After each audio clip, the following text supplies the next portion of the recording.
Pertamanya saya ingin ucapkan tahniah dan syabas kepada Menteri Dalam Negeri kerana telah pun membentangkan satu akta yang paling mustahak bagi mana-mana negara.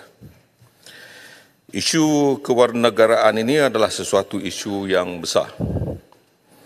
Ia merupakan isu kedaulatan.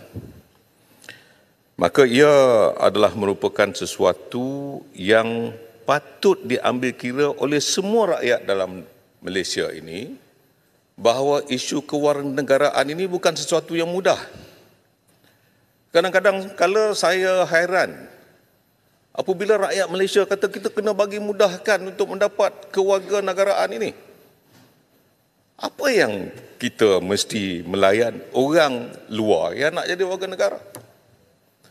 Sepatutnya kita mesti menentukan segala apa yang kita lakukan ini mesti menjaga kedaulatan dan maruah sesiapa saja yang sudah menjadi rakyat Malaysia. Isu tentang lain yang dikatakan membantu supaya dapat membantu. Saya dengar rakan-rakan kata. Contohnya masalah yang ada di Sabah dan Sarawak. Isunya apa? Isunya mereka yang tidak mempunyai dokumen. Ini adalah sesuatu isu yang sudah lama.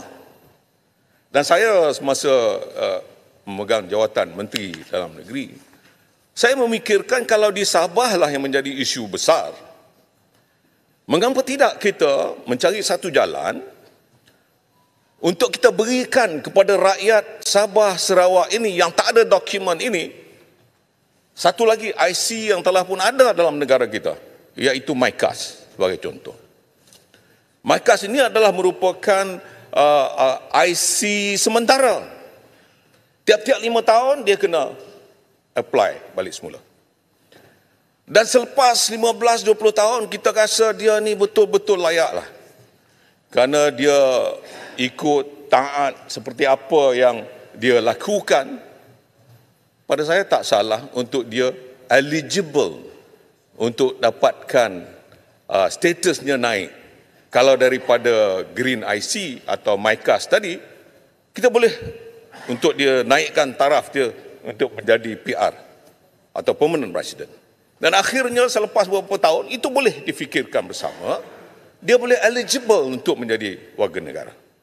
Saya ingat isu ini adalah kerana nak memastikan supaya semua rakyat mesti atau sesiapa saja yang tinggal dalam negara mesti ada dokumen, mesti ada identiti. Kerana soal security sebagai contohnya. Saya faham bahawa Malaysia ini sebuah negara yang porous. Sempadannya mudah untuk dicerobohi. Maka sebab itu apa yang dilakukan ini adalah sesuatu yang baik untuk masa depan negara. Dan pada saya tidak salahnya untuk kami di sebelah sini kalau perkara yang baik ini akan kita sokong untuk kepentingan masa depan. Yang mengherankan saya ni adalah seperti tadi ada seorang ahli parlimen Beruas jumpa saya. Ahli parlimen Beruas jumpa saya. Tok, tengok menteri ini mudah saja bagi warga negara. You dulu masa jadi menteri susah sangat. Apakah kerana memudahkan? Dan saya fahamkan betul lah, menteri dah bagi 35,000 untuk orang yang tidak jadi warga negara diberikan kewarganegaraan. Pada saya, siasatan telah pun dilakukan. InsyaAllah bila siasatan telah dilakukan, boleh lulus, kita lulus on merit. Saya percaya bahawa menteri beri kerana meritnya dia eligible. Alhamdulillah. Berikan tepukan kepada Menteri KDN. Laluan sikit. Alamak, dia ada masa tambahan ya. Sikit je. Apa dia? Ya, saya dipahamkan bahawa 30,000 telah diberi sepanjang menteri menjadi Menteri KDN. Saya ulang, setelahnya lebih daripada 30,000. Jadi menampakkan mudah dan murahnya kerakyatan warga negara Malaysia. Apa pandangan Larut? Terima kasih. Yalah. Tidak. Saya tidak beranggapan sebegitu rupa. Saya rasa Yang Berhormat Menteri lakukan kerana merits ada. Mungkin siasatan telah pun dibuat bertahun-tahun.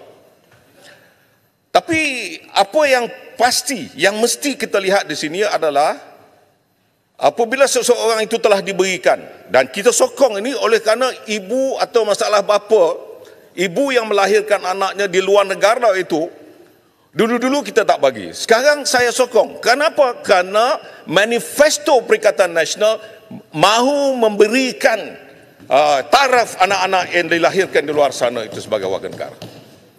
Cuma kena ada mekanismenya. Bahawa selepas umur 18 tahun, dia kena renounce. Bahawa dia tidak lagi menjadi warga negara bapanya di luar negara. Yang saya baca ni ada tempoh 4 tahun. Saya faham tempoh 4 tahun itu terlampau panjang. Yang kita risau ini adalah kerana anak-anak ni sampai umur 18 tahun dalam SPR secara automatik mereka boleh mengundi.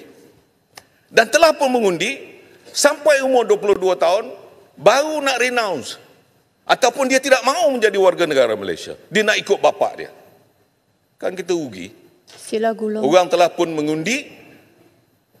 Speaker sabar sekejap. Sebab saya rasa ini saya nak menyokong kerana akhir ini daripada PN yang akhir. Sebab itu saya merasakan apa yang kita lakukan ini adalah sesuatu yang diberikan tanggungjawab kepada ibunya untuk memastikan bukan hanya hak dia untuk anak dia jadi warga negara, tetapi hak dia juga untuk menentukan sebagai rakyat Malaysia, sayangkan Malaysia supaya anaknya renounce secepat mungkin untuk terus menjadi warga negara. Itu mesti ada mekanisme yang boleh supaya tidak menyekat hak dia untuk mengundi dan dalam waktu yang sama tidak menjadikan sesuatu yang mungkin menyebabkan rakyat Malaysia marah kepada apa yang kita lakukan hari ini. Satu lagi yang saya dengar semalam, Air Hitam bangun kata kita sokong ucap tahniah pada menteri kerana masalah kita hari ini adalah anak-anak PR ni. Mengapa tidak secara automatik kita bagikan PR?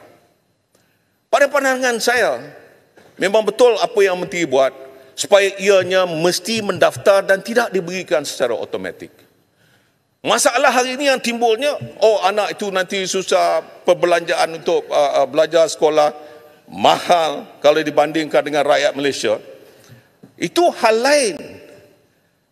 Kalau kerajaan yang ada ini mahu melihat untuk membantu mereka ini, mudah ya. Turunkan kos perbelanjaan sekolah mereka.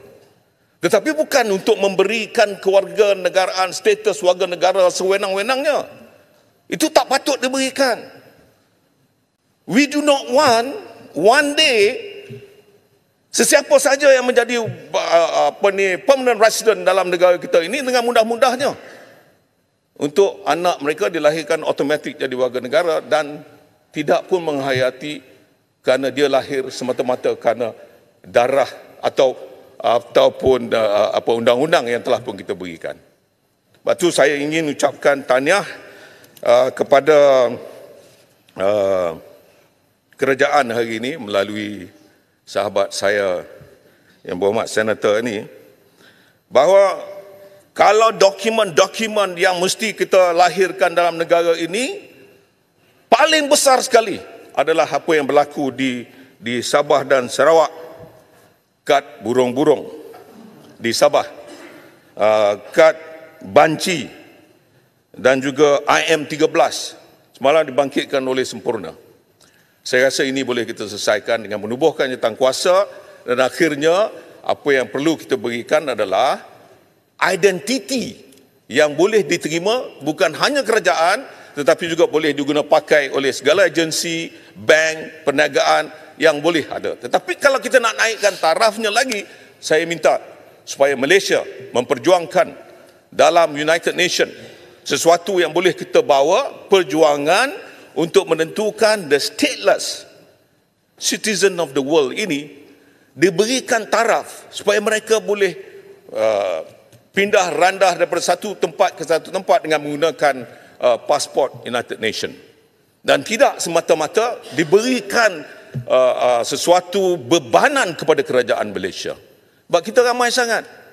kita ada daripada Romhia, kita ada di Sabah, kita ada di Sarawak, di seluruh negara ni ramai sangat orang sebegitu rupa. Maka sebab itu hari ini saya ucapkan tahniah dan syabas, dan kami bolehlah untuk menyokong tentang beberapa perkara yang telah pun dibangkitkan oleh ahli-ahli Parlimen PN adalah untuk menunjukkan penambahbaikan harus ada, mekanismenya harus ditelitikan secara yang baik. InsyaAllah kami boleh menyokong. Terima kasih. Tuan.